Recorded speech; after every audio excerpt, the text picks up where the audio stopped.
उज्जवल भविष्य को लेकर दिन रात मेहनत करने वाले छात्रों के सपने नौकरशाही के लालच की भेंट चढ़ रहे हैं। लगातार देश में पेपर लीक मामले छात्रों के भविष्य को अंधकार में डाल रहे हैं। जो लोग किसी तरह से मेहनत मजदूरी कर अपने बच्चों को पढ़ा लिखा कर सरकारी नौकरी की उम्मीद लगाए बैठे हैं, इसके बावजूद पेपर माफियाओं पर कंट्रोल लगाने में सरकारें फिसड्डी साबित हो रही हैं। पेपर लीक पर लगाम लगाना मानो सरकारों के लिए लोहे के चने चबाने जैसा हो गया है। वहीं पेपर लीक मामले पर विपक्ष लगातार हमलावर है। उत्तराखंड के काशीपुर में कांग्रेस ने हल्ला बोलकर केंद्रीय शिक्षा मंत्री धर्मेंद्र प्रधान से इस्तीफे की मांग की। भैया, आपने पहले भी बहुत बार देखा है, हमने भी देखा है।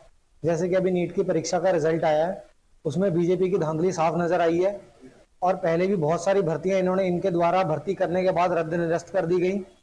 लोगों के साथ बार बार पेपर लीक बच्चों का, बच्चे बेचारे कैसे तैसे करके। हमारा देश प्रदेश है उत्तराखंड। हमारे उत्तराखंड प्रदेश में ज्यादातर मैक्सिमम जो एरिया पहाड़ का है। हमारे पहाड़ पे रहने वाले बच्चे किसी तरीके से बेचारे बड़ी मुश्किल से जीवन यापन कर रहे हैं। लोग कर्जा करके अपने बच्चों को पढ़ा रहे हैं, घर से दूर रख के।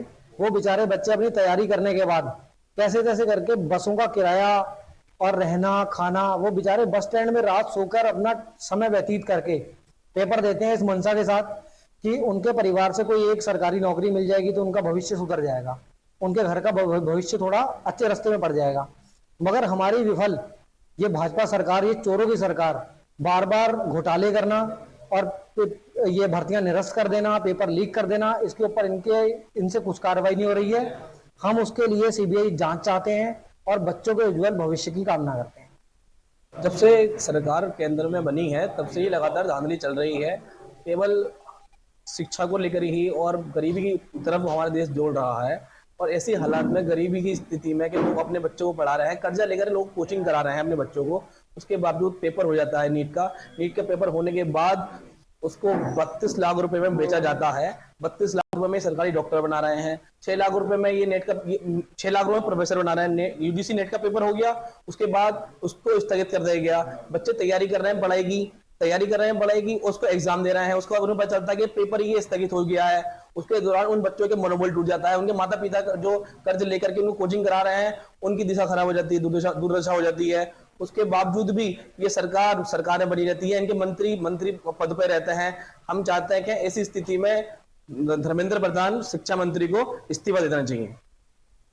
देखिए, आप देख रहे हैं जिस तरीके से लगातार देश में और प्रदेश में लगातार पेपर लीक हो रहे हैं, बच्चों के भविष्य के साथ खिलवाड़ हो रहा है। अभी हाल फिलहाल में ही नीट का पेपर लीक हुआ है, जिसमें लाखों युवतियों ने एग्जाम दिया। लेकिन एग्जाम देने के बाद, एग्जाम देने के लिए कई साल ये लोग मेहनत करते हैं और मेहनत करने के बाद अंतिम समय में पता चलता है कि पेपर लीक हो चुका है। उनकी मानसिक स्थिति, उनकी शारीरिक स्थिति और उनकी आर्थिक स्थिति, इन सभी पर असर पड़ता है। बच्चे के साथ साथ, बच्चा ही नहीं, उसके माँ बाप भी उसके साथ मेहनत करते हैं, तब कहीं जाके एक बच्चा एग्जाम देने के लिए तैयारी करके और एग्जाम देने जाता है एग्जाम सेंटर में, लेकिन लास्ट में पता चलता है कि एग्जाम लीक हो चुका है। आज मुख्य चौराहे पर, महाराणा प्रताप चौराहे पर, हमने जो उच्च शिक्षा मंत्री हैं इनके, धर्मेंद्र प्रधान जी भाजपा के, उनका हमने पुतला फूका है और उनका इस्तीफा मांगा है कि जिस तरीके से ये पेपर लीक हुआ है उसके लिए उनके लिए शर्मनाक है, क्योंकि वो लगातार पेपर लीक हो रहे हैं, उसके ऊपर कोई एक्शन नहीं ले पा रहे। इसके लिए हमने आज उनका इस्तीफा मांगा है और पुतला दहन किया है।